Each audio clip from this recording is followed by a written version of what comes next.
వింటున్నారు kid stories in Telugu podcast by Sitaram, Reyansh and Snigdha. మనం వింటున్నాం నాన్న కథ చెప్పవా. రేయాంష్, ఈరోజు నేను చెప్పే కథ పేరేంటంటే ఒక పాప. ఆ పాప పేరు సుధా. ఆ సుధా గురించి స్టోరీ విందాం. ఆ సుధలో ఒక మార్పు వచ్చిందట. ఏంటా మార్పు అనేది ఈ కథ ద్వారా తెలుసుకుందాం. సుధా వాళ్ళ అమ్మ పేరు రమల, నాన్న పేరు రాజారావు. సుధా 7th క్లాస్ చదువుతుంది. ఆమె ఒక్కతే కూతురు అన్నట్టు. వాళ్ళ ఇంట్లో ఒక్కతే కూతురు కాబట్టి చాలా గారాబంగా పెంచిండ్రు తల్లిదండ్రులు కూడా. కాబట్టి అంత గారాబంగా పెంచితే పిల్లలు ఖచ్చితంగా మొండిగా తయారవుతారు. అలాగే సుధా కూడా మొండిగా తయారైంది. ఏది చెప్పినా మాట వినదు. వాళ్ళ అమ్మ చెప్పినా వినదు, వాళ్ళ నాన్న చెప్పినా కూడా వినదన్నట్టు. అడిగింది ఇవ్వకపోతే ఇక ఎప్పుడు అలక మొదలు పెడుతుంది. అంటే ఎవరితో మాట్లాడదు, ఫుడ్డు తినదు సరిగా, ఎవరితో ఆడుకోవడానికి వెళ్ళదు, ఇవన్నీ చేస్తూ ఉంటుంది. ఏడుపుతోనైనా సరే తనకు కావాల్సింది సాధించుకుంటుంది. కానీ ఎందుకు ఆ వస్తువు గురించి ఆలోచిస్తుందా అంటే ఏది అవసరం లేని వస్తువులను కొనుక్కుందామని చూస్తుంది. వాళ్ళ నాన్నను బాగా సతాయిస్తుంది, వాళ్ళ అమ్మను కూడా బాగా సతాయిస్తుంది. ఏడుపుతోనే అన్ని సాధించుకుంటుంది కానీ ఆలోచించదు. ఒకసారి వాళ్ళ ఊరుకు సర్కస్ వచ్చిందట. సర్కస్ రాగానే తీసుకెళ్ళమ్మా నన్ను సర్కస్కి ప్లీజ్ అని అమ్మా నాన్నలను అడిగింది సుధా. ఆఫీస్ పని మీద వెళ్తున్నాను రా, నేను తర్వాత వచ్చినాక నేను తీసుకెళ్తా అని నాన్న చెప్పిండు. కొత్త దుస్తులు బూట్లు కొంటానంటే నేను ఆగుతానంది సుధా. సరేనన్నాడు నాన్న. ఆయన తిరిగి వచ్చాక కూడా పని ఎక్కువై విషయం మర్చిపోయిందట. సుధకు కూడా గుర్తు లేకపోవడం వల్ల మళ్ళీ అడగలేదు. నెల రోజుల తర్వాత ఒకసారి జ్వరంతో బాధపడుతూ ఇంట్లో విశ్రాంతి తీసుకుంది సుధా. ఆ సాయంత్రం బడి నుండి తన ఫ్రెండ్ అయినటువంటి విద్య అనేటువంటి ఒక అమ్మాయి సుధను చూడడానికి వచ్చింది. మాటల మధ్యలో ఆ రోజే సర్కస్ చూడడానికి చివరి రోజు అని ఉంది. ఒక పేపర్ చదువుతుంటే, ఓ ఈరోజే సర్కస్ చూడడానికి చివరి రోజా, అమ్మా నాన్నలను సర్కస్ చూడడానికి తీసుకెళ్ళమని అడిగింది సుధా. అయ్యో నీకు జ్వరం బాగా ఉందిరా, ఇప్పుడు బయట తిరిగితే బలహీనంగా తయారవుతావు, వద్దు అని చెప్పారు వాళ్ళు. ఆ రోజుతో ఆఖరి రోజు కాబట్టి వెంటనే వెళ్దామని ఏడుపు ప్రారంభించింది సుధా. దాంతో వాళ్ళు ఈ అమ్మాయి చెప్తే వినదు కదా, సరేలే జ్వరం వచ్చింది అయినా తీసుకెళ్దాంలే ఈ చివరి రోజు కదా అని సర్కస్కి తీసుకెళ్ళిండ్రు. సర్కస్ జరుగుతున్న ఆవరణలోనే జెయింట్ వీల్ కూడా ఉంది, పెద్ద జెయింట్ వీల్ కూడా ఉంది.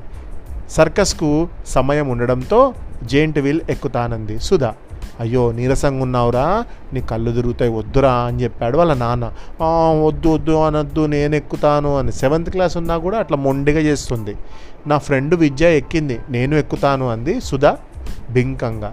ఇక చేసేదేమీ లేక సరే అన్నారు అమ్మా నాన్నలు. ఎత్తైన ప్రదేశానికి వెళితే వాంతులు అవుతాయన్న భయంతో కిందనే నిల్చుంది సుధా వాళ్ళ అమ్మ. సుధా వాళ్ళ అమ్మకు భయం, ఆ జెయింట్ వీల్ ఎక్కితే వామిటింగ్స్ అవుతాయని చెప్పి.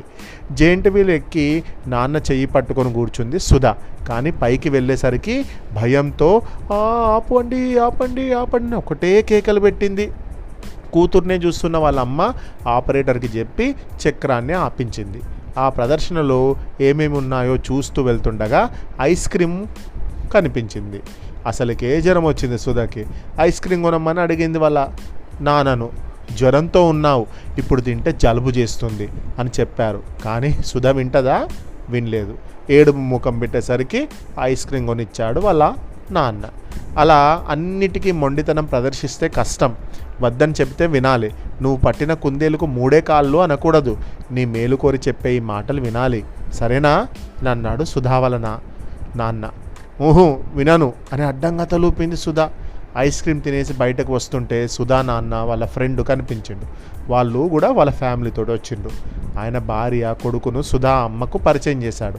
అందరూ కలిసి కాసేపు దగ్గరలో ఉన్న బెంచ్ మీద కూర్చున్నారు. మాటల మధ్యలో వాళ్ళ కొడుకు గురించి చెబుతూ వీడికి ఈ మధ్య మెడిసిన్లో సీట్ వచ్చింది అని చెప్పాడు ఆయన. ఓహో చాలా సంతోషం, మరి పార్టీ ఇవ్వాల్సిందే అంటూ అబ్బాయికి కంగ్రాట్స్ చెప్పారు సుధా వాళ్ళ అమ్మా నాన్న. తొలి ప్రయత్నం కాదులేండి, 3వ ప్రయత్నంలో వచ్చింది. డాక్టర్ కావాలన్నది వాడి కళ. లాంగ్ టర్మ్ కోచింగ్ తీసుకొని మొత్తానికి కళ నెరవేర్చుకున్నాడు అన్నాడు వాళ్ళ ఫ్రెండ్. కుర్రాడికి మరోసారి కంగ్రాచులేషన్స్ చెప్పారు సుధా వాళ్ళ అమ్మ నాన్న. వాళ్ళకి థ్యాంక్ యూ చెప్పిండు అబ్బాయి. మెడిసిన్లో సీట్ రాకపోతే 2 ఏళ్ళు టైం వేస్ట్ అవుతాయని భయపడ్డారు. కానీ కష్టపడి చదివి ర్యాంకు సాధించాను అన్నాడు గర్వంగా. నీలో కూడా మా సుధలాగా మొండితనం ఎక్కువే, అనుకున్నది సాధించావు అంది సుధా వాళ్ళ అమ్మ. దాన్ని మొండితనం అనకూడదు, పట్టుదల అనాలి అని సరిదిద్దాడు సుధా వాళ్ళ నాన్న. అనుకున్నదల్లా సాధించుకుంటాననడం మొండితనం అన్నారు నా విషయంలో, ఇప్పుడేమో పట్టుదల అంటున్నావు, రెండిటికి తేడా ఏమిటి అని అడిగింది సుధా. చాలా మంచి ప్రశ్న. మనకు అనుకున్నది కావాలి, ఖచ్చితంగా ఎదుటి వారిని బాధ పెట్టైనా భయపెట్టైనా తీసుకోవాలనుకుంటే అది స్వార్థం. రెండోది, మన గురించి మనము ఏదైనా మంచి చేసుకోవడం, మన ప్రయోజనం గురించి చేసుకోవడం, అది పట్టుదల అన్నాడు నాన్న తలగొక్కుంటూ. సరిగా అర్థమయ్యేలా చెప్పు నాన్న అంది సుధా. సరే, చిన్న చిన్న కోరికలు తీరకపోతే నిరాశపడిపోయి అలగడం, ఏడవడం, మూర్ఖంగా ప్రవర్తించడాన్ని మొండితనం అంటారు. నువ్వు చేస్తావు చూడు అది. అందులో కేవలం నీ స్వార్థం మాత్రమే ఉంటుంది. మొండిపట్టు పట్టడం మంచిది కాదు. మొండితనం వల్ల కొన్నిసార్లు ఎదురు దెబ్బలు, నష్టం కలగొచ్చు. నీ విషయమే మాట్లాడదాం. జ్వరంతో ఉన్నావు కాబట్టి బయట తిరగద్దు, విశ్రాంతి తీసుకొని చెప్పాం. జెయింట్ వీల్ ఎక్కవద్దన్నా విన్నావా? ఐస్ క్రీమ్ తినవద్దన్నా ఆగావా? అలా మొండితనంతో కోరిన కోరికల వల్ల నష్టమే తప్ప లాభం ఉండదు. రేపు నీ ఆరోగ్యము క్షీణిస్తే నీ మొండితనమే కారణమవుతుంది అని వివరించాడు సుధా వాళ్ళ నాన్న. అలాగే పట్టుదల గురించి కూడా చెప్పండి అని అడిగింది సుధా. ఒక ఉన్నత లక్ష్యం కోసం బలమైన కోరిక పెట్టుకొని అది ఖచ్చితంగా సాధించాలి అనేది పట్టుదల అంటారు. ఆ కోరిక సాధించుకోవడంలో మన తెలివి, మన విజ్ఞానము, మన టాలెంట్ ఇవన్నీ కూడా ఉపయోగించాలి. పట్టుదలతో ప్రయత్నించే వారికి ఎప్పుడు కూడా విన్నర్సే అవుతారు. వాళ్ళకు కూడా మంచి బెనిఫిట్స్ వస్తాయి. నీలాంటి విద్యార్థులు అంటే నీలాంటి స్టూడెంట్స్ గొప్ప ఆశయం పెట్టుకొని అది నెరవేర్చడానికి పట్టుదలతో ప్రయత్నించాలి.